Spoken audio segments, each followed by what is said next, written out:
पवन सिंह का ऐसा कहना है कि ज्योति सिंह उनके लायक नहीं है।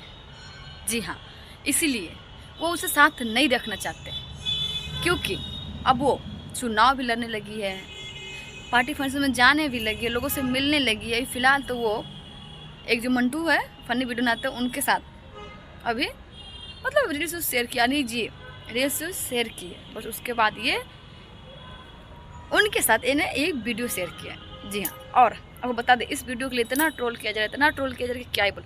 अगर वीडियो में है क्या, जो पवन सिंह करते हैं उसमें तो बहुत ही कम है, पर फिर भी उन्हें ट्रोल किया जा रहा है ये कह के कि देखो ये ज्योति सिंह है, इसलिए पवन सिंह को नहीं रखना चाहते। तो भाई इसमें गलत क्या है, कोई बता दे कि इसमें कि है क्या।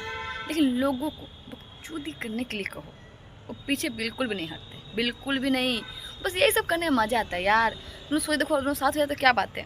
मैंने भी बनाया था इसे वीडियो कि ज्योति सिंह टाइम मांग रही है, तो ठीक है ना, वो कहीं ज्योति सिंह अपने आप को इसलिए से बना रही होगी ना कि उन्हें लग रहा हो कि जैसे कि वो पवन सिंह आजकल जैसे हरकतें करते लड़के को देख के तो कहीं अपने आप को फिट कर रही होगी, उस दिन के लिए तैयार कर रही होगी, है कि नहीं। पर इस बात पे ज्योति सिंह को बहुत बहुत बहुत जज किया जा रहा है, बहुत ज़्यादा जज किया जा रहा है, ये कहकर कि नहीं वो बहुत गलत है, उनका वीडियो वायरल हो रहा है। तो क्या पवन सिंह कहते हैं वो जीना छोड़ दे या फिर उनके पैर में गिर जाए कि नहीं आप ऐश करो, अश्लीलता फैलाओ, मैं आपके साथ रहूँ? क्या यार, मतलब कुछ भी छोटी छोटी चीज़ को तुम वायरल कर देते हो ये कह के कि नहीं ये ऐसी वैसी है। थोड़ा तो कॉमन सेंस लगाओ, इससे क्या ही खराबी जो इतना ज़्यादा आप लोग ट्रोल कर रहे हो, उसको वायरल कर रहे हैं, कुछ भी खराबी नहीं है। तो जो कर रही है सही कर रही है और हम सब उनके सपोर्ट में हैं।